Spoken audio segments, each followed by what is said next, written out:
Hello, তারপরে এই যে দেখো অতটা ট্রেন জার্নি করে এসেছি, তারপর একদম এসেই ফ্রেশ হয়ে নিয়ে শাড়িটা পরে নিয়েছি। তো ফার্স্টেই আমরা পুজো দিতে চলে যাব। তো শাড়ি পরে একদম রেডি হয়ে নিয়েছি, আর এরপরে মাম্মামকে রেডি করাতে আসলাম। আর ওইদিকে ওর বাবা যাচ্ছে স্নান করতে। আর মাম্মামকে না আজকে স্নান করাবো না, কেননা ওখানকার জল, তারপরে গরম জল এসব কিছু তো আপাতত নেই, ওই কারণে গাটা মুছিয়ে দিয়েছি। আর রুমে এসেছিলো বলে অতটা প্রবলেম হবে না। এরপর এই যে দেখো আমি পুরো রেডি হয়ে গেছি, মাম্মামকেও রেডি করিয়ে দিয়েছি, ও বসে আছে। আর ওর বাবা এবার স্নান করে নিলে ও রেডি হয়ে গেলেই আমরা বেরিয়ে যাব। তো মুখে কিন্তু অনেকটাই খুশি দেখছো। তো এরমই একদিন আমি যখন কলকাতায় এসেছিলাম অনেকটা মনে দুঃখ ছিল। তো আজকে কিন্তু অনেকটাই হ্যাপি, কেননা মাকে আমি একবার ডেকেছিলাম, তো একবার ডাকাতেই সাড়া পেয়ে গেছি। তো সবাই বড় মায়ের কথা জানি।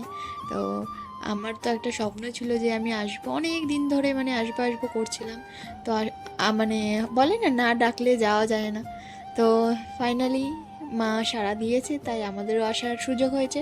তো তোমাদের সাথে পুরোটাই শেয়ার করব। এরপর আমরা চলো বেরিয়ে যাই। তখন বাজে মিনিমাম 11:30 বেজে গেছে। তো মন্দির কেমন ভিড় আছে না আছে জানি না, কেননা দেখা যায় মানে ফোনে যেটুকুনি দেখেছি প্রতিদিনই ভিড় হয়।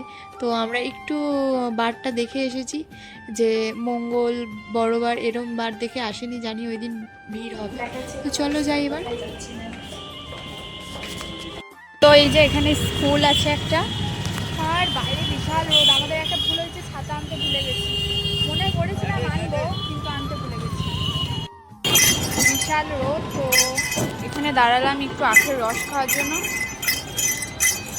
খুব গরম।